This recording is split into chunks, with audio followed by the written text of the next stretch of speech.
3 weeks after Thanksgiving, I sat in my Chicago penthouse, staring at the newspaper headline about Miller's Diner facing foreclosure.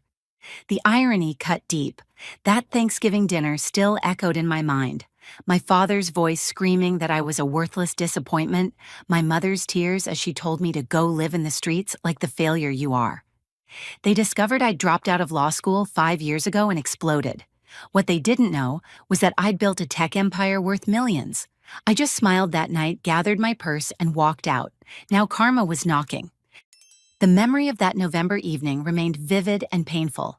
I'd driven 4 hours from Chicago to my parents' modest ranch house in Westerville, Ohio, carrying a pumpkin pie from their favorite bakery and genuine hope for reconnection. 2 years had passed since our last real conversation, and I thought maybe this Thanksgiving could bridge the growing distance between us. Mom had set the dining room table with her cherished china, the delicate blue and white pattern she'd inherited from Grandma Ruth. The turkey sat golden brown at the center, surrounded by all the traditional sides: mashed potatoes, green bean casserole cranberry sauce, and her famous stuffing with sage and celery. The house smelled like childhood memories, warm and comforting in ways that made my chest tight with nostalgia. My younger brother Jake arrived with his wife Amanda, both of them glowing with news they were bursting to share. Jake worked at First National Bank downtown, and Amanda taught third grade at Lincoln Elementary. They'd been married 2 years, and their happiness felt infectious as they settled into their usual spots at the table. So, Dad said, carving the turkey with ceremonial precision, Jake got promoted to senior loan officer last month, youngest person in the bank's history to reach that position. Jake's chest puffed with pride. 25 years old and already managing commercial accounts worth over $1 million each. Mr. Henderson says I have real potential for branch management within 5 years. Amanda squeezed his hand. Tell them our other news, honey. They exchanged glances before Jake announced, we're expecting our first baby in June. Amanda's 12 weeks along. The table erupted in celebration. Mom immediately started crying, happy tears rushing around the table to hug Amanda. Dad stood up to shake Jake's hand, his smile broader than I'd seen in years. The joy felt genuine and beautiful, and I found myself genuinely thrilled for them both. A grandchild. Mom whispered, still holding Amanda's hands. Oh, sweetheart, this is the most wonderful news. Dad raised his wine glass. To Jake and Amanda, and to new beginnings, this family keeps growing stronger. The conversation flowed easily after that. Dad talked enthusiastically about Miller's Diner, their family restaurant downtown. Business has been incredible this year. We're actually looking at opening a second location in Grove City. The breakfast crowd has tripled since we added those new pancake varieties, and lunch numbers are through the roof. Mom nodded eagerly. Your father has been working 16-hour days, but it's paying off beautifully. The Grove City location could double our revenue within 2 years. They painted pictures of expansion success and growing prosperity. Dad described plans for hiring additional staff, updating equipment, and potentially franchising the concept. Their excitement seemed authentic, their confidence unshakable. Eventually, attention turned toward me. How's law school treating you, Haley? Dad asked, cutting into his turkey. Still on track to graduate next spring. My stomach dropped. This was the moment I'd been dreading for months. Actually, Dad, I need to tell you something about that. The table went quiet. Amanda continued eating, oblivious to the tension suddenly crackling through the air. Jake lowered his fork, sensing drama approaching. I left law school 5 years ago. I never finished my degree. Mom's face went white. Dad's jaw tightened dangerously. The silence stretched for what felt like hours but was probably only seconds. What do you mean you left? Mom's voice was barely a whisper. I dropped out during my second year. Law wasn't the right path for me, so I pursued other opportunities instead. Dad's chair scraped against the hardwood floor as he stood up abruptly. Other opportunities. What other opportunities? We paid $43,000 in tuition for 2 years. $43,000, Haley. I know it seems like a lot of money, but I can explain. Explain what? How you threw away your entire future. How you wasted our retirement savings on nothing. Jake leaned forward. Wait, so what have you been doing for the past 5 years? Where have you been working? Heat crawled up my neck. I've been developing mobile applications, building software. Dad's laugh was harsh and bitter. Software, you mean playing around on computers? That's not a career, Haley. That's a hobby for teenagers. Dad, if you just listen. No, you listen. His voice rose to a shout that made Amanda flinch. You're 28 years old. 28. Your brother owns a house, has a stable career, and is starting a family. What do you have to show for your life? Nothing, absolutely nothing. Mom started crying softly. We told everyone you were going to be a lawyer. Everyone in town knows we were so proud. How can I face the church ladies? How can I face our neighbors? This is embarrassing for the entire family, Jake added, shaking his head. I always defended you when people asked why you never came home anymore. Now I understand why. Dad paced behind his chair, gesticulating wildly. We sacrificed everything for your education. Everything. We took out a second mortgage on this house to pay for law school. Mom worked double shifts at the hospital for 3 years to cover your living expenses. What it, please? Well, please what? Please pretend this is acceptable. Please act like throwing away a law degree for computer games is normal. The room felt suffocating. Amanda looked uncomfortable, clearly wishing she could disappear. Jake watched the scene unfold with a mixture of fascination and superiority, like he was witnessing final confirmation of what he'd always suspected about me. Mom wiped her eyes with her napkin. Where are you even living? How are you paying rent? Are you working at some fast food place? I have an apartment in Chicago. I'm doing fine financially. Fine. Dad's voice dripped with sarcasm. Define fine. Are you making minimum wage? Are you living paycheck to paycheck like every other college dropout? Before I could answer, he continued his tirade. You know what this is? This is failure. Pure, complete failure. We raised you better than this, Haley. We gave you every opportunity, every advantage, and you threw it all away for fantasy dreams about computer programming. You're 28 and have nothing. Jake said quietly, but his words cut deeper than Dad's shouting. No degree, no real job, no house, no husband, no kids. What kind of life is that? Mom's sobs grew louder. I can't believe this. I just can't believe our daughter turned out this way. Dad pointed toward the front door. You know what? If you want to live like a failure, go ahead. But don't come into our house and pretend everything is fine. Don't sit at our table acting like your choices are acceptable. Robert, Mom said weakly, but he cut her off. No, Linda. I'm done pretending. If she wants to throw her life away, she can do it somewhere else. Go live in the streets like the failure you are. Maybe that will teach you what real life is actually like. The words hit like physical blows. I felt my chest tighten and my eyes begin to burn, but I refused to give them the satisfaction of seeing me break down. I stood up slowly, reaching for my purse on the side table. My phone buzzed with a notification, and I glanced down instinctively. The screen showed an automated message from my investment account. Quarterly dividend payment of $2,347,812 has been deposited to your primary account. I stared at those numbers for a moment, feeling something shift inside my chest. A strange calm settled over me, replacing the hurt and anger with something closer to amusement. I looked up at my family, Dad red-faced and furious, Mom crying into her napkin. Jake smug with vindication, Amanda studying her plate awkwardly. They had no idea, not the slightest clue. I smiled, not a bitter smile or a sarcastic one, but a genuine, peaceful smile. Thank you for dinner, I said quietly. The turkey was delicious. And I walked out the front door, leaving them all staring after me in confusion. The next morning, I woke up in my penthouse apartment 30 floors above downtown Chicago.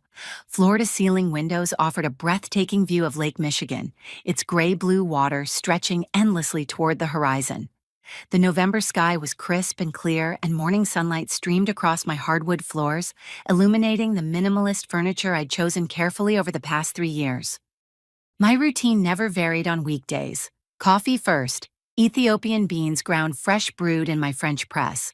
While it steeped, I reviewed overnight messages from my development team.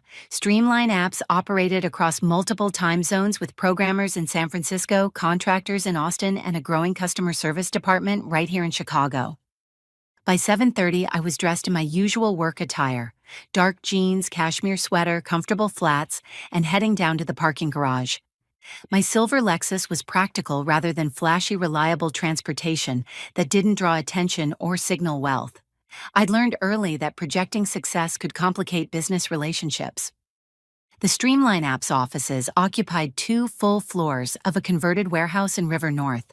Exposed brick walls, polished concrete floors, and industrial lighting created the kind of tech startup atmosphere that attracted top talent. Our employees enjoyed standing desks, multiple coffee stations, a fully equipped kitchen, and a game room with ping-pong tables and vintage arcade machines.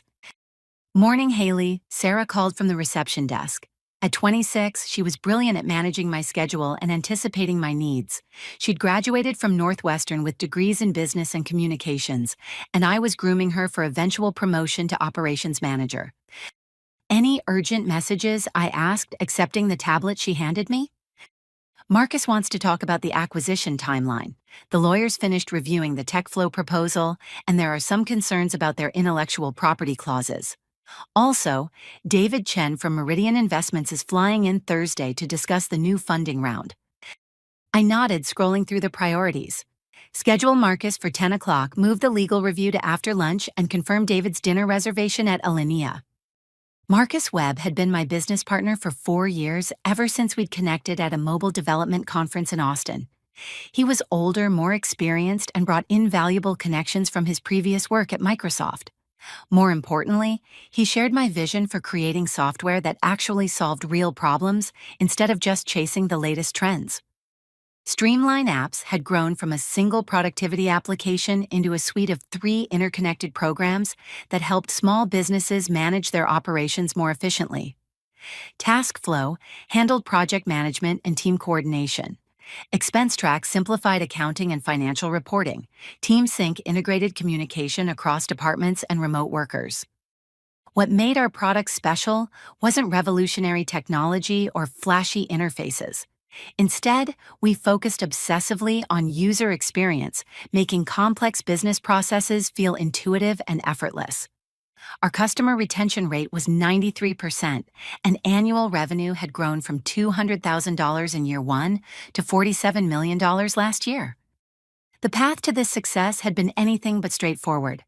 5 years ago, I'd been a miserable second-year law student at Northwestern, spending 18 hours a day memorizing case law and writing briefs about subjects that bored me to tears.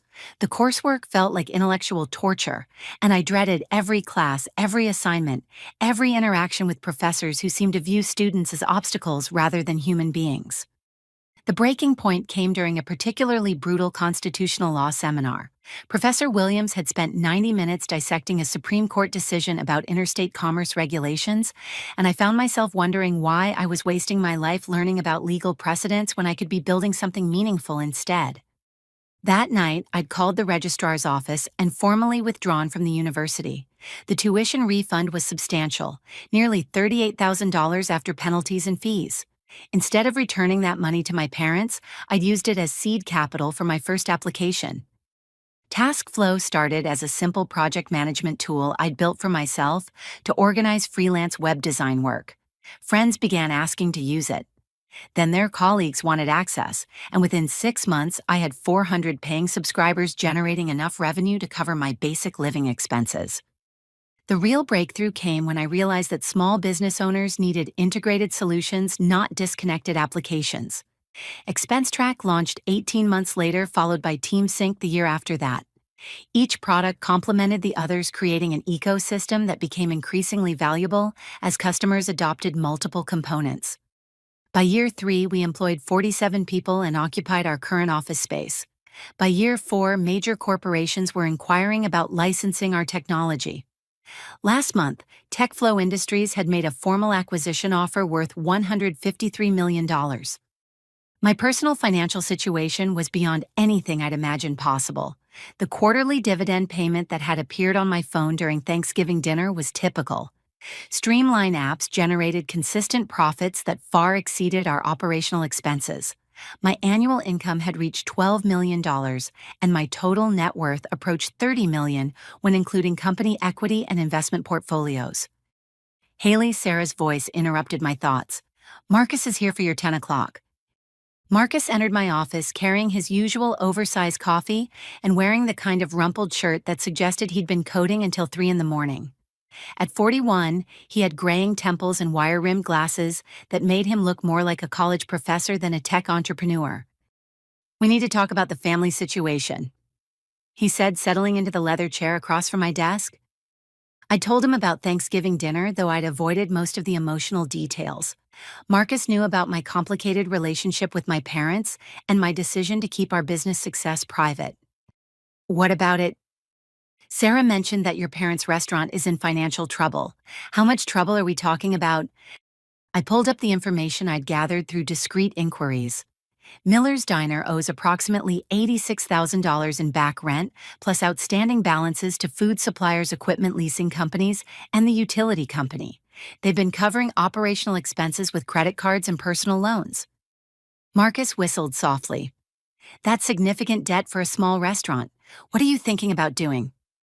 I'm not sure yet. Part of me wants to help them directly, but another part thinks they need to learn some humility first. The acquisition offer complicates things, he pointed out. If we accept TechFlow's proposal, your payout alone would be over $80 million. At that point, keeping your success secret becomes basically impossible. He was right, of course. The acquisition had been under discussion for months, and both of us were leaning toward accepting. TechFlow wanted our technology and our team, but they'd allow us to operate independently within their corporate structure. The financial terms were extraordinary, and the deal would provide resources for expansion that we couldn't achieve alone. There's another issue, I said. My brother Jake has been pretending to be more successful than he actually is. I think he lost his bank job and hasn't told anyone. Family dynamics are complicated, but you can't manage everyone else's relationships and business problems. At some point, people have to face their own consequences. Marcus was practical in ways that I appreciated, but he'd grown up in a stable family that supported each other through difficulties. His parents had encouraged his tech career from the beginning, and they celebrated his successes without jealousy or resentment. I keep thinking about what they said to me, calling me a failure, telling me to live in the streets. They genuinely believe I'm wasting my life. Now, which makes their ignorance even more ironic. You've built something incredible, Haley. You've created jobs, solved real problems, and achieved financial independence before 30. That's the opposite of failure. A soft knock interrupted our conversation. Sarah appeared in the doorway looking concerned. I'm sorry to interrupt, but I thought you should know.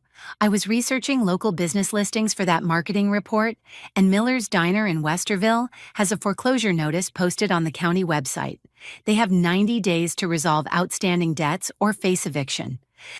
My stomach dropped. 90 days meant the situation was even worse than I'd realized. Marcus studied my face carefully. What are you going to do? I stared out the window at the Chicago skyline, watching office workers hurry along the sidewalks below. My parents had called me a failure and thrown me out of their house, all while their own business was collapsing around them. The irony was almost too perfect to be coincidental. I'm going to go home, I said finally, but not yet. First, I want to understand exactly how bad things really are. 2 weeks later, I drove back to Westerville under the pretense of job hunting. I told my family I was considering relocating closer to home and wanted to explore local employment opportunities. The lie felt necessary. I needed to investigate their situation without raising suspicions about my own financial resources. Westerville looked different in December. The autumn leaves had been replaced by bare tree branches, and Christmas decorations adorned storefronts along State Street. Miller's Diner sat on the corner of Main and 3rd, its faded blue awning and cracked front window giving it a tired, neglected appearance that I hadn't noticed before. I parked across the street and observed for an hour during what should have been the lunch rush. A handful of customers trickled in and out, but the restaurant remained mostly empty. The parking lot that Dad had described as overflowing was practically deserted. My first stop was the county courthouse, where public records revealed the full extent of their financial troubles. Miller's Diner owed $11,000 in back rent to the property management company. The business license was set to expire next month, and there was no record of renewal applications. Property tax records showed that my parents had remortgaged their house twice in the past 3 years, borrowing against equity to fund restaurant operations. Next, I visited First National Bank downtown, where Jake supposedly worked as a senior loan officer. The receptionist looked confused when I asked to speak with him about a potential business loan. I'm sorry, but we don't have anyone by that name in our commercial lending department, she said, checking her computer screen twice.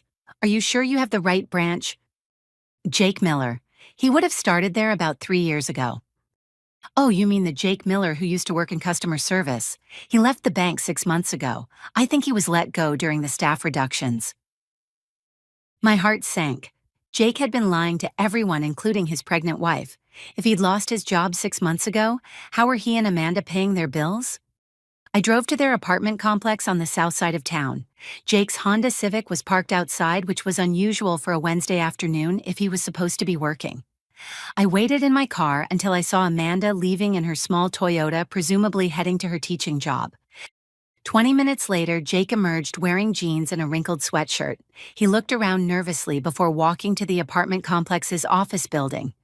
Through the window, I watched him talking to someone at the front desk, gesturing emphatically and appearing increasingly frustrated. When he came back outside, he was holding what looked like a late rent notice. The picture was becoming clearer. Jake had lost his job, fallen behind on rent, and was maintaining his facade of success while Amanda worked to support them both. No wonder he'd been so eager to criticize my life choices during Thanksgiving dinner. That evening, I drove past Miller's Diner again. Through the front windows, I could see Mom and Dad cleaning tables and counting the day's receipts. The cash register tape in Dad's hands looked discouragingly short. I parked in the back alley and called Sarah from my cell phone. I need you to research something discreetly. Find out everything you can about Miller's Diner in Westerville, Ohio. I want to know about their suppliers, their debts, and any legal proceedings. How discreet are we talking? Completely invisible. No contact with the business or anyone associated with it. Just public records and financial databases. Sarah called back 3 hours later with comprehensive information. Miller's Diner owed money to 12 different suppliers, ranging from food distributors to equipment leasing companies. Total outstanding debt exceeded $340,000 when including personal guarantees that Dad had signed. The restaurant's monthly revenue had dropped by 60% over the past 18 months, largely due to competition from chain restaurants and a shopping center that had opened nearby. Most disturbing was the timeline. They'd been struggling financially for over 2 years long before my confession about law school. The cruel words during Thanksgiving hadn't been triggered by disappointment in me. They'd been expressions of their own fear and shame about impending bankruptcy. The next morning, I decided to visit the restaurant directly. The lunch crowd was pathetic. Maybe 8 customers spread across tables meant for 50 people. Dad was cooking in the kitchen while Mom handled serving duties alone. Both of them looked exhausted and stressed. I chose a corner booth and ordered coffee and a sandwich. Mom brought my order without recognizing me immediately. I was wearing sunglasses and had pulled my hair back under a baseball cap. "Haley," she said, suddenly, her face going pale. "What are you doing here?" "I told you I was job hunting in town. Thought I'd grab lunch and see how business was going." Dad appeared from the kitchen, wiping his hands on his apron. His expression was cold and unwelcoming. "This isn't a good time," he said. "We're very busy." I looked around the nearly empty restaurant. "I can see that. Mind if I sit for a few minutes?" They exchanged glances before Dad reluctantly nodded. Mom poured herself a cup of coffee and slid into the booth across from me. "How's the job search going?" she asked, though her tone suggested she didn't really expect good news. "It's challenging. The market is pretty competitive." Dad snorted from behind the counter. "What kind of jobs are you even looking for?" "Fast food retail. Office work mostly. Administrative positions, maybe some computer support roles." "Computer support," he repeated mockingly. "That's what happens when you don't finish school. You end up fixing printers for minimum wage." His bitterness was painful to witness. This man who'd raised me, who'd taught me to ride a bicycle and helped me with homework, now viewed me with complete disdain. The front door chimed as a middle-aged man in a suit entered. Dad's face immediately changed, becoming nervous and defensive. "Mr. Henderson," Dad said, forcing a smile. "Good to see you again." The man didn't return the pleasantries. "Robert, we need to discuss the outstanding rent situation. My patience has reached its limit." Mom's face went white. "Could we please handle this privately?" 3 months of missed payments isn't private anymore, Linda. You have 48 hours to bring the account current or I'm starting eviction proceedings. Dad's hands were shaking. "We have some payments coming in next week. If you could just give us a little more time." "I've been giving you time for months, 48 hours. Henderson left without ordering anything. The restaurant fell silent except for the hum of the coffee machine and the tick of the wall clock. Mom buried her face in her hands. Dad stood frozen behind the counter, staring at nothing. "How bad is it?" I asked quietly. "It's none of your business," Dad said, but his voice lacked conviction. "I'm still family. Maybe I can help somehow." Mom looked up with tears in her eyes. "Help how you don't have any money. You don't have a job. You can't even help yourself." The irony was so overwhelming that I almost laughed. Here they were facing homelessness and bankruptcy, while their daughter sat across from them with enough money to solve every single one of their problems 100 times over. My phone rang. The caller ID showed Marcus's name, but when I answered, it wasn't Marcus's voice. "Miss Miller." "This is Jennifer Walsh from Forbes magazine. We're preparing a feature article about young entrepreneurs in the Midwest, and we'd love to interview you about Streamline apps and your recent success. Would you have time this week to discuss your company's growth and the potential TechFlow acquisition?" I felt my parents staring at me as I stepped outside to take the call. Through the window, I could see them trying to eavesdrop, their faces confused and curious. "I appreciate the interest," I told the reporter, "but I'm not ready for that kind of publicity yet. Can I call you back next week?" When I returned to the table, Dad was studying me with suspicion. "Who was that?" "Wrong number," I said, "some telemarketer." But I could see doubt creeping into his expression. For the first time since Thanksgiving, he was looking at me like I might be more than just a disappointing failure. The next day, I returned to Miller's Diner during the slowest part of the afternoon. Only one elderly customer sat at the counter reading a newspaper and nursing a cup of coffee that had probably been refilled 6 times. Mom was wiping down tables that were already clean, the kind of nervous, busy work that happens when there's nothing productive left to do. Dad emerged from the kitchen carrying a box of lettuce that looked wilted and past its prime. "We're closed," he said when he saw me approaching. "The sign says you're open until 6. "Well, we're closing early today." Mom looked up from her table wiping. "Robert, don't be rude. She's still our daughter." "Is she because daughters typically don't show up just to watch their family's business fail?" I slid into the same booth I'd occupied yesterday. "Maybe I came to help." Dad's laugh was bitter. "Help how you gonna wash dishes, take orders? You think working for tips is going to solve our problems?" "I think being honest about your problems might be a start." The words hung in the air between us. Mom stopped pretending to clean and sat down heavily at the counter. Dad set his box of lettuce aside and faced me directly. "What do you want to know?" he asked. "How long have you been struggling financially?" Mom answered first. "About 2 years now, maybe longer if we're being completely honest." "The shopping center killed us," Dad added. "McDonald's, Subway, Chipotle, they opened 6 months after we expanded our seating area. Half our lunch customers disappeared overnight." "Why didn't you tell anyone? Why pretend everything was fine?" Dad's shoulders sagged. "Pride, I suppose. We kept thinking we could turn things around. Every month we told ourselves next month would be better." Mom wiped her eyes with the dish rag she'd been holding. "We haven't taken salaries in 8 months. Every penny goes to keeping the doors open and paying our 2 part-time employees." "What about Jake? Does he know?" They exchanged glances before Dad shook his head. "Jake has his own problems. Amanda's pregnancy, their new apartment, his career at the bank.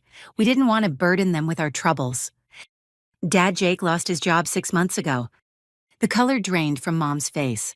"What? That's impossible. He just told us about his promotion last month." "He was laid off during staff reductions. He's been lying to everyone, including Amanda." Dad sank into the booth across from me. "So we're all pretending to be something we're not."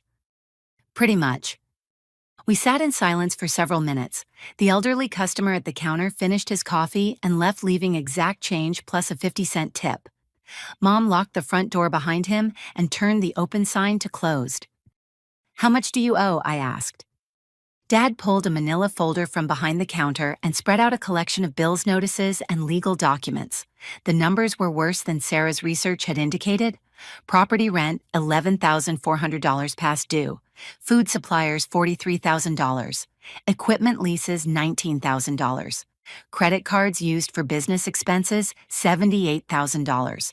Personal loans secured against the house, $187,000. $340,000 total. Dad said quietly, give or take a few thousand for interest and late fees. And the house? If we default on the personal loans, we'll lose it. Everything we've built, everything we've worked for, gone. Mom started crying again. We're going to be homeless, Haley. At our age, we're going to lose everything and have nowhere to go. My chest felt tight. These were the people who'd raised me, fed me, supported me through childhood illnesses and teenage heartbreaks. They'd attended every school play, every graduation ceremony, every milestone that mattered. Yes, they'd been cruel during Thanksgiving dinner, but their cruelty had come from desperation and shame, not malice. I can help, I said. Dad looked up sharply. Help how you don't have $300,000 lying around. What if I did? Don't be ridiculous, Haley. You're unemployed. You dropped out of law school. You're living paycheck to paycheck just like everyone else our age. Before I could respond, my phone rang again. This time it was a number I recognized, David Chen from TechFlow Industries. Miss Miller, I hope I'm not calling at a bad time. We've finalized our acquisition offer and I wanted to discuss the terms with you directly. The $153 million figure represents our absolute best offer, but we're prepared to expedite the closing process if you're interested. I stood up and walked toward the back of the restaurant, but I could feel my parents watching every movement, listening to every word. David. I appreciate the call, but I'm dealing with some family issues right now. Can we schedule a formal meeting for next week? Absolutely. I'll have my assistant coordinate with Sarah to find a time that works for everyone. Congratulations again on building such an impressive company. Streamline Apps has exceeded every growth projection we've seen in the small business software space. I ended the call and turned around to find both parents staring at me with expressions of complete confusion. Who was that? Mom asked. A business contact. What business? What company? I could have told them everything right then. The secret was becoming impossible to maintain, and part of me was exhausted from the deception. But another part wanted them to understand the magnitude of their mistakes before learning the truth about my success. It's complicated. Dad's suspicion was growing stronger.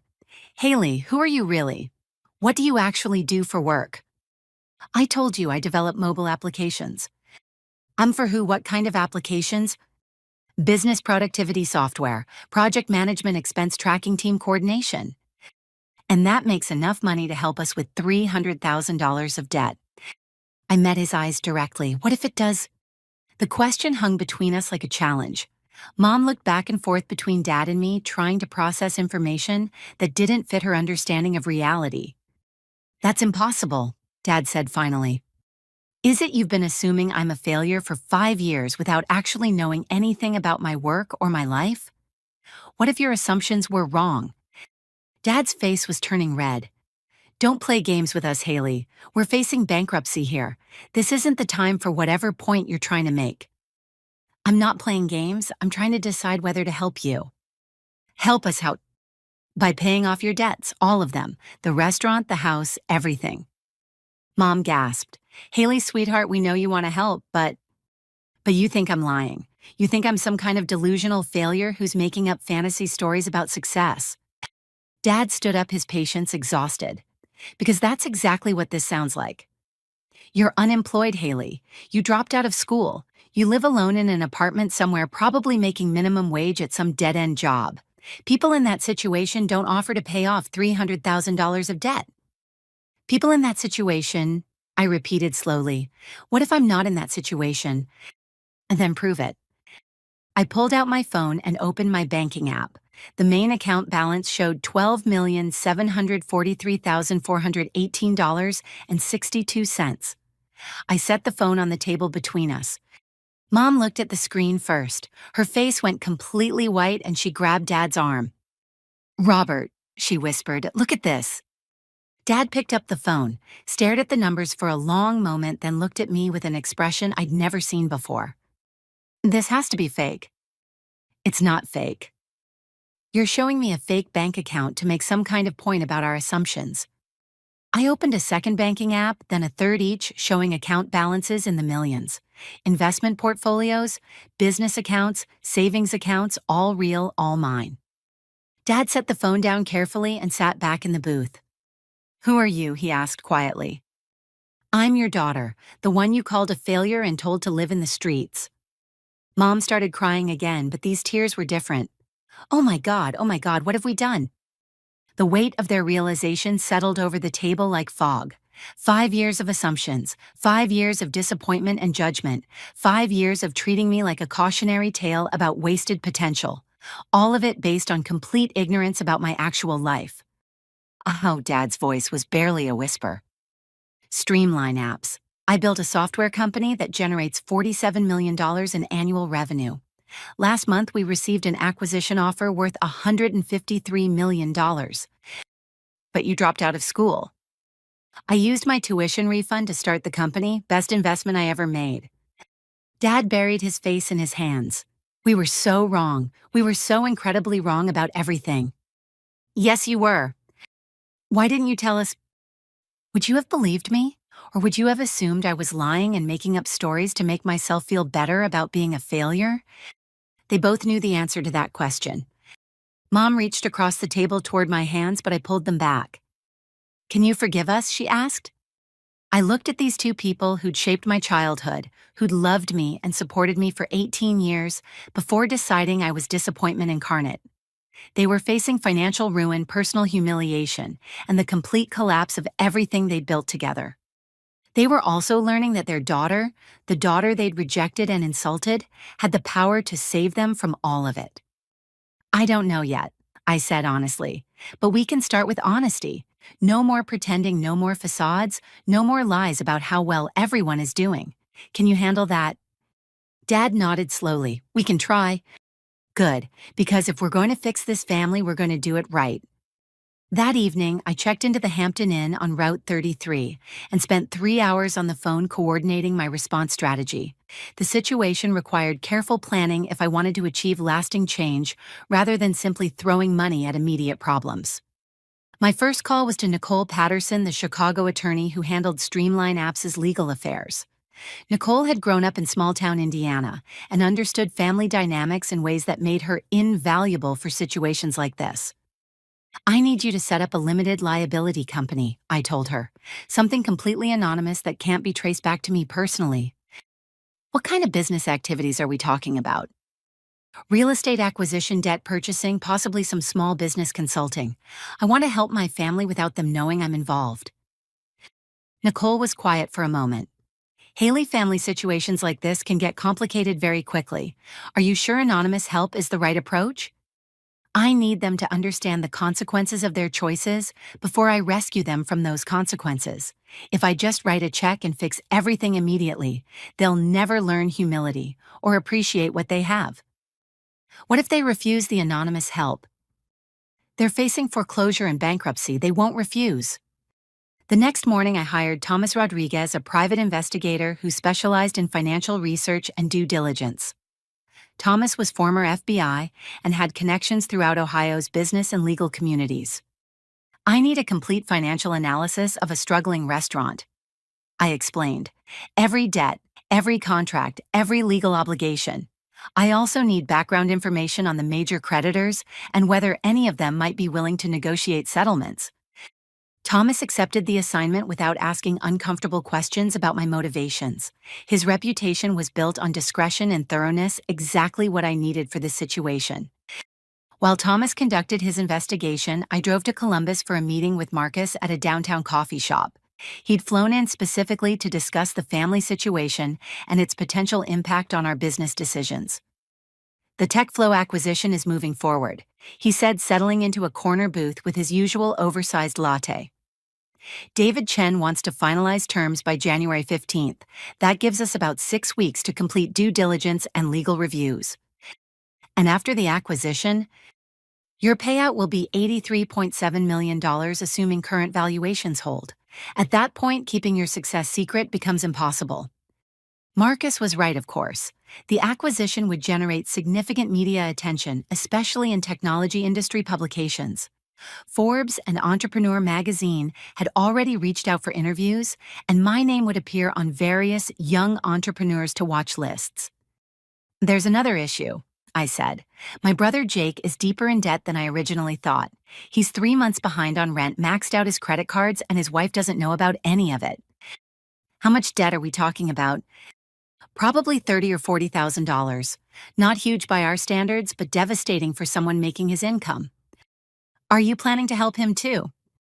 I'd been wrestling with that question for days. Jake's smugness during Thanksgiving dinner still stung, but his situation was genuinely desperate. Amanda was pregnant and teaching elementary school, hardly the income level that could support a family if Jake remained unemployed. I think I have to, but Jake's pride is even bigger than my father's. He'd rather default on everything than accept help from his supposedly unsuccessful sister. Marcus stirred his coffee thoughtfully. What if the help didn't come from you directly? That afternoon, I met with David Harrison, a business development specialist who worked with Columbus area companies on expansion and restructuring projects. David's firm had excellent relationships with local banks, venture capital groups, and economic development offices. I need you to identify opportunities for bringing technology jobs to smaller communities, I told him. Specifically, I'm interested in Westerville and the surrounding suburbs. What kind of technology jobs? Software development, customer service, maybe some sales and marketing positions. Entry-level to management depending on local talent availability. David pulled out a tablet and started taking notes. Are we talking about relocating an existing company or starting something new? Existing company? Streamline Apps is considering opening satellite offices to reduce costs and access different talent pools. This wasn't entirely fabricated. Marcus and I had discussed expansion possibilities, though we'd been thinking about Austin or Denver rather than small Ohio towns. Westerville could be an interesting choice, David said. Lower cost of living, decent infrastructure, proximity to Ohio State University for recruiting.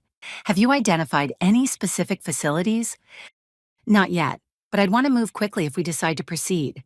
Maybe a small operation initially, 25 to 30 employees, with potential for growth based on results. David's eyes lit up with the kind of enthusiasm that comes from unexpected opportunities. I can put together a comprehensive proposal including real estate options, local workforce analysis, and tax incentive packages. When would you need this information? Next week. Meanwhile, Thomas completed his investigation and delivered a detailed report about my parents' financial situation. The numbers were even worse than I'd feared. Miller's Diner's debts totaled $367,000, when including all accrued interest and penalties. The restaurant's monthly operating expenses exceeded revenue by approximately $8,000, meaning they were losing money every single day they remained open. More troubling was the timeline for legal action. The property management company was prepared to file eviction proceedings within 2 weeks. 3 major suppliers had referred accounts to collection agencies. The equipment leasing company was threatening to repossess kitchen appliances. They have maybe 30 days before this becomes a complete disaster, Thomas reported. After that, personal bankruptcy and foreclosure on their house become inevitable. What about settlement negotiations? Are creditors willing to accept reduced payments? Some of them, yes, especially the smaller suppliers who just want to recover something rather than nothing. The property management company might accept a lump sum payment of 70% of outstanding rent if it means avoiding lengthy eviction procedures. And the larger debts? The credit card companies and personal loan holders are less flexible. They have legal remedies and they're not afraid to use them. That evening, I called Nicole to finalize the LLC structure. I want you to purchase as much of their debt as possible through the anonymous company. Whatever we can't purchase directly, I want to negotiate settlements that save them money. How much are you authorized to spend? Whatever it takes, but I want the transaction structured so that my parents think they're getting help from a legitimate business development company, not charity from a family member. Haley, this is getting complicated. You're creating fictional business entities to manipulate your family's finances. What happens when they discover the truth?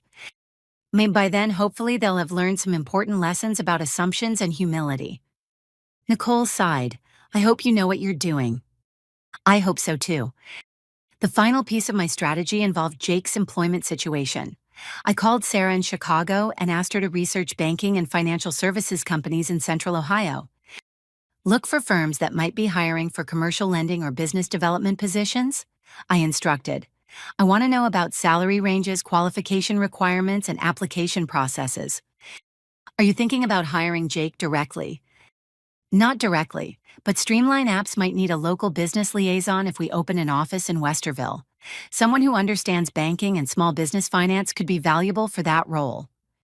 Sarah was quiet for a moment. You're orchestrating a lot of moving pieces here. I know, but sometimes complex problems require complex solutions. And if something goes wrong, if your family discovers what you're doing before you're ready to tell them, I stared out the hotel room window at the lights of suburban Columbus. My parents were probably closing Miller's Diner right now, counting the day's meager receipts and worrying about tomorrow's bills. Jake was home with Amanda, maintaining his facade of employment while debt collectors left voicemail messages. None of them realized their situations were about to change dramatically. Then I'll deal with those consequences when they happen, I said finally. For what it's worth, I think what you're doing is incredibly generous. Not many people would go to this much trouble to help family members who treated them badly. They're still family. Despite everything that happened at Thanksgiving, they're still the people who raised me and loved me for 18 years. I can't just abandon them because they made some terrible assumptions about my life. After ending the call with Sarah, I opened my laptop and began drafting detailed instructions for each component of my plan. Nicole's LLC would be called Heartland Business Solutions and would specialize in debt restructuring and small business consulting. David's expansion proposal would position Streamline Apps as a forward-thinking company interested in supporting small-town economic development.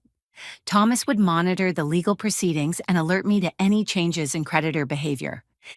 Everything had to appear legitimate, professional, and completely unconnected to me personally.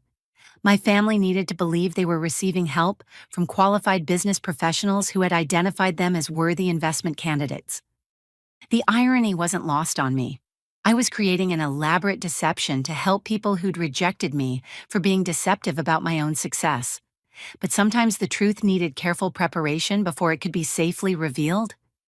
My phone buzzed with a text message from Dad. Haley, can we talk tomorrow? Your mother and I have been thinking about what you said today. We owe you a real apology. I stared at those words for a long time before responding. I'll call you tomorrow. We have a lot to discuss. Change was coming to Westerville whether my family was ready for it or not. The next week unfolded like a carefully choreographed performance. Nicole's Heartland Business Solutions contacted Miller's Diner about potential debt restructuring services.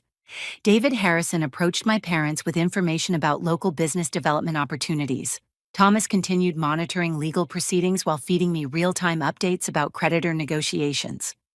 Everything was proceeding according to plan until Tuesday morning when Sarah called with unexpected news.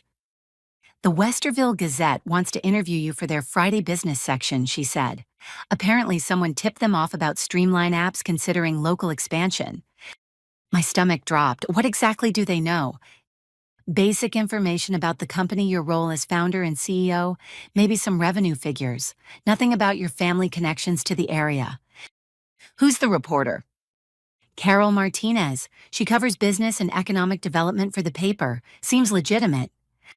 I'd been hoping to control the timeline for revealing my success, but local media attention changed everything. Once my story appeared in print, the carefully constructed anonymity of my help would collapse immediately. Schedule the interview for Thursday afternoon, I decided. And Sarah, make sure she understands that this is a major story for a small-town newspaper. I want her to treat it accordingly. You're going to tell your family everything. I'm going to let them read about it in their local newspaper. Sometimes indirect communication is more effective than direct confrontation. Thursday's interview with Carol Martinez took place at Miller's Diner during the lunch hours. I'd chosen the location deliberately, wanting the community connection to be obvious when the story appeared in print. Carol was younger than I'd expected, probably in her late 20s, with the kind of eager professionalism that suggested she'd attended journalism school recently. She arrived with a digital recorder, a notebook, and thoroughly researched questions about Streamline Apps. So you're originally from Westerville, she began. Born and raised, graduated from Westerville North High School, then went to Northwestern for college. What brought you back to consider expansion here? I'd rehearsed this answer carefully. Small towns often have incredible untapped talent pools. People want meaningful work close to home, but they don't always have opportunities that match their skills and ambitions. We think Westerville could be an excellent location for technology jobs. How many positions are we talking about? Initially, maybe 25 to 30 people. Customer service representatives, junior developers, project coordinators. But if things go well, we could easily grow to 75 or 100 employees within 3 years. Carol's eyes widened. She was clearly understanding the economic impact of those numbers for a town of Westerville's size. Can you tell me about Streamline Apps? How did the company start? This was where the conversation became personally meaningful. I founded the company 5 years ago with funding from my law school tuition refund. At the time, I was a dropout with an idea for better business software. Today, we generate $47 million in annual revenue, and we're considering a major acquisition offer. $47 million. That's correct. We've grown consistently every year since launch, and we're profitable in ways that many larger companies struggle to achieve. What kind of acquisition offer? A technology company called TechFlow Industries has proposed purchasing Streamline Apps for $153 million. We're still evaluating the terms, but it's a significant opportunity. Carol was scribbling notes frantically, clearly recognizing that she'd stumbled onto a much bigger story than she'd anticipated. You said you used law school tuition money to start the company. Did your family support that decision? I paused, choosing my words carefully. Family relationships can be complicated when you make unconventional choices. Not everyone immediately understood my vision for the company. But they must be proud now. And they're learning to adjust their expectations. Success doesn't always look like what people imagine it should look like. The interview continued for another hour, covering technical details about our software products' growth projections for the potential Westerville office and my philosophy about entrepreneurship versus traditional career paths. Carol asked intelligent questions and seemed genuinely excited about the story's potential impact on local economic development. As we were finishing, she asked one final question that caught me off guard. Is there anything else you'd like readers to know about your connection to Westerville? I looked around Miller's Diner, taking in the empty tables and the tired appearance of the space where my parents were struggling to maintain their dreams. Sometimes the most important success stories are the ones happening right under our noses, I said. People in small communities are building incredible things, but they don't always get recognition because they're not in Silicon Valley or New York. I want people to know that talent and ambition exist everywhere. Friday morning, the Westerville Gazette hit newsstands with my photo on the front page of the business section. The headline read, "Local Entrepreneur Builds Tech Empire Eyes Hometown Expansion." I bought a copy at the gas station on State Street and sat in my car reading Carol's article. She'd done an excellent job capturing the scope of Streamline Apps' success while emphasizing the potential local benefits of our expansion. The story mentioned my law school background, the company's financial performance, and the TechFlow acquisition discussions. Most importantly, she'd included several quotes that would resonate specifically with my family members. Success doesn't always look like what people imagine it should look like, and family relationships can be complicated when you make unconventional choices. By 9:30 that morning, my phone was ringing constantly. Sarah called from Chicago to tell me that 3 other publications wanted interviews. Marcus called to discuss media strategy for the acquisition announcement. David Harrison called to say that the Westerville Economic Development Office was ecstatic about potential job creation. But the call I was waiting for came at 11:15. Mom's number appeared on my screen. Haley. Her voice was shaky and uncertain. Hi, Mom. We just saw the newspaper. The whole town is talking about it. People have been calling us all morning asking about our daughter, the entrepreneur. What are people saying? They're saying you're some kind of business genius. They're saying you built a company worth millions of dollars. They're saying you might bring hundreds of jobs to Westerville. I could hear Dad's voice in the background, though I couldn't make out his words. Is the article accurate? Mom continued. Yes, it's accurate. The part about $47 million in revenue, that's real? That's real. And the acquisition offer for $150 million? Also real. Mom was quiet for a long moment. When she spoke again, she was crying. Oh, sweetheart, we're so proud of you. We're so incredibly proud, and we're so sorry for the terrible things we said. Mom. No, let me finish. We were wrong about everything, everything. You weren't wasting your life or throwing away opportunities. You were building something amazing, and we were too stubborn and ignorant to see it. Dad's voice came on the phone. Haley, this is your old man. I owe you the biggest apology of my life. Dad, it's okay. No, it's not okay. I called you a failure. I told you to live in the streets. I said those things to my daughter who had accomplished more by age 28 than I'd accomplished in my entire life. His voice was thick with emotion, and I felt my own eyes starting to tear up. You built a company that employs dozens of people. You created software that helps businesses operate more efficiently. You took an idea and turned it into something worth millions of dollars. And when you tried to tell us about it, we refused to listen because we thought we already knew everything about your life. We're not asking you to forgive us immediately, Mom added. We know we hurt you badly, but we want you to know that we understand how wrong we were and we're going to spend the rest of our lives making it up to you. Before I could respond, I heard commotion in the background. Voices, lots of voices, and what sounded like car doors slamming. What's happening there? I asked. Reporters, Dad said. 3 different TV stations and 2 more newspapers. Everyone wants to know about the family of the famous tech entrepreneur. And customers, Mom added with wonder in her voice. The restaurant is packed for the first time in months. People want to eat where the millionaire entrepreneur grew up. I had to smile at that. How are you handling all the attention? We're trying to be gracious and proud, Dad said. Though honestly, we're mostly just stunned. Yesterday we were facing bankruptcy, and today we're celebrities because our daughter is apparently some kind of business genius. About the bankruptcy, I said carefully. Have you heard from any of your creditors recently? Actually, yes, the strangest thing happened. Some business consulting company called Heartland Solutions contacted us about debt restructuring. They said they specialize in helping small businesses negotiate better terms with suppliers and lenders. My chest tightened. What did they offer? Comprehensive debt analysis and negotiation services for a very reasonable fee. They think they can reduce our total obligations by 60 or 70% through direct settlement negotiations. That sounds helpful. It does. We're meeting with them next week to go over the details. I closed my eyes, feeling the weight of all my careful planning and manipulation. My parents were still facing financial ruin, but now they had hope.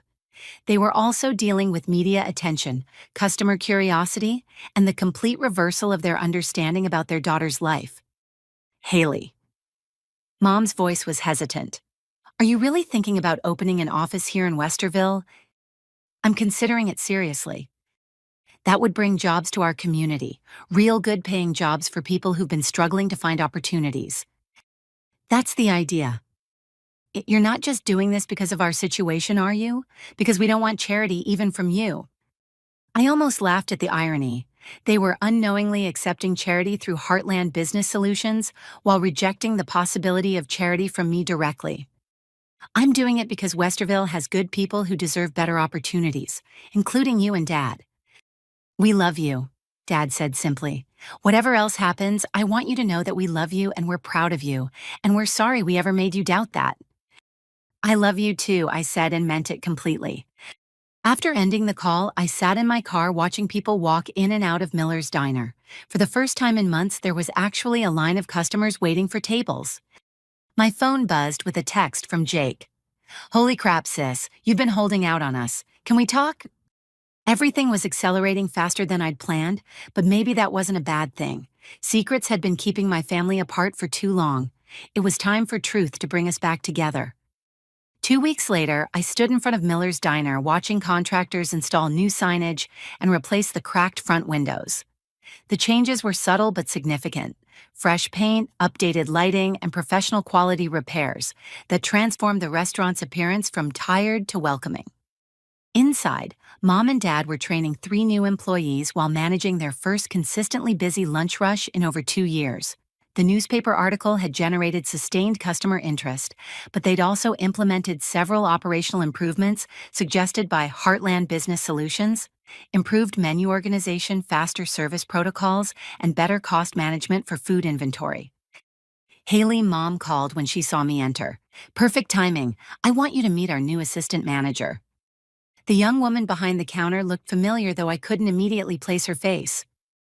This is Jessica Chen. She just graduated from Ohio State with a degree in hospitality management, and she's helping us modernize our operations. Jessica shook my hand enthusiastically. I'm such a huge fan of your work with Streamline apps. When I heard you might be opening an office here, I immediately applied for a position with your parents. I figured working in food service would give me valuable small business experience before transitioning to tech. I glanced at Mom, who was beaming with pride. We've had 12 applications for part-time positions since your story came out. Apparently, working for the family of a famous entrepreneur has become very desirable.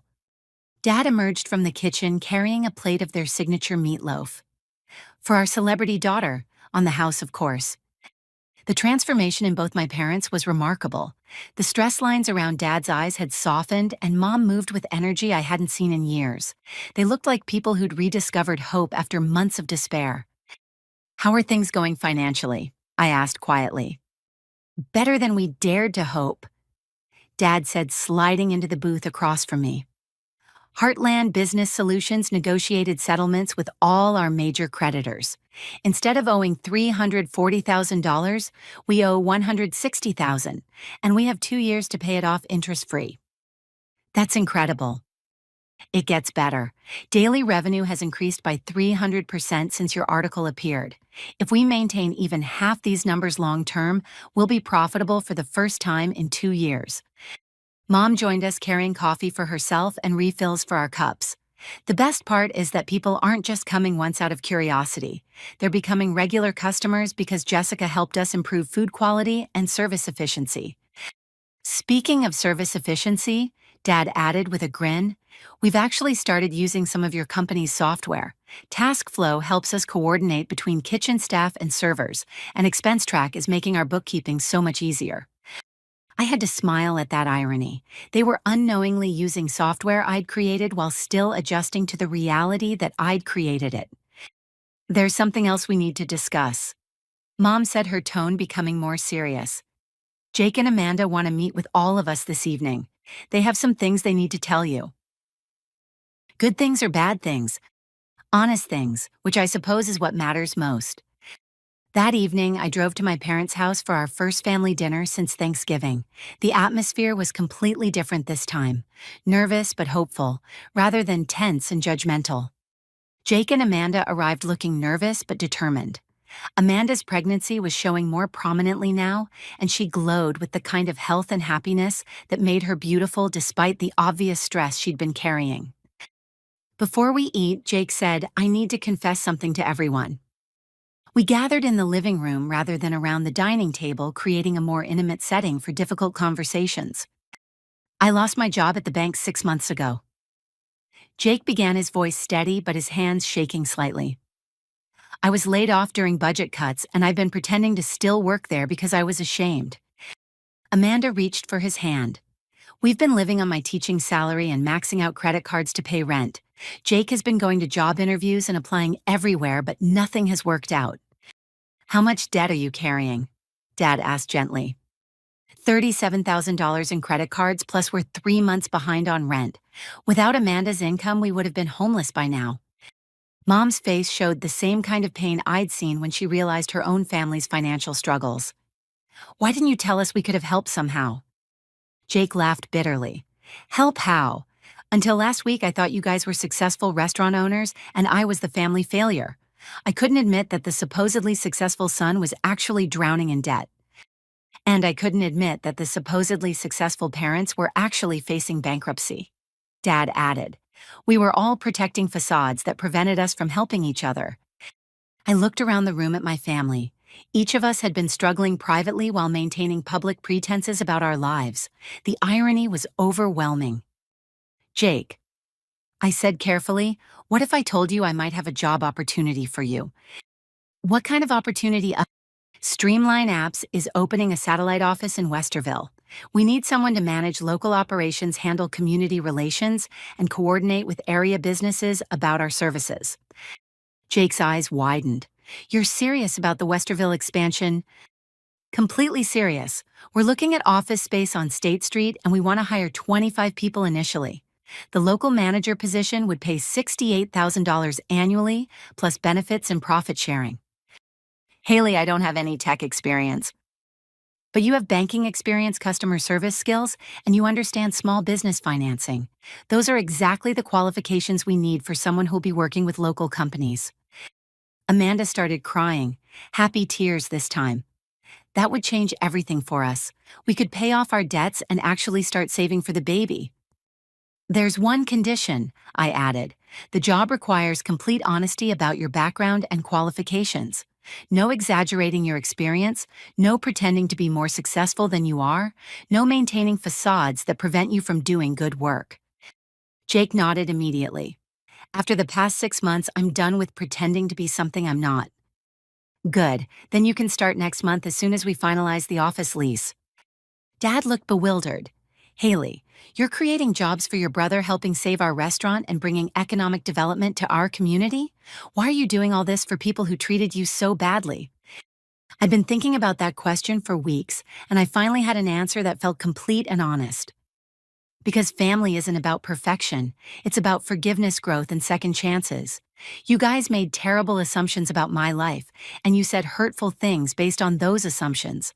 But you also raised me, supported me, and loved me for 18 years before any of this happened. I paused, looking at each of them directly. More importantly, your mistakes came from fear and shame, not malice. You were facing financial ruin and struggling to maintain your dignity. When you discovered I'd dropped out of school, it felt like confirmation that your family was falling apart in every possible way. Mom wiped her eyes with a tissue. That's exactly how it felt. Like we'd failed as parents because both of our children were struggling. But we weren't struggling. We were just struggling differently than you expected, and we were all too proud to ask for help or admit our real situations. Dad shook his head slowly. You're more mature than any of us, sweetheart.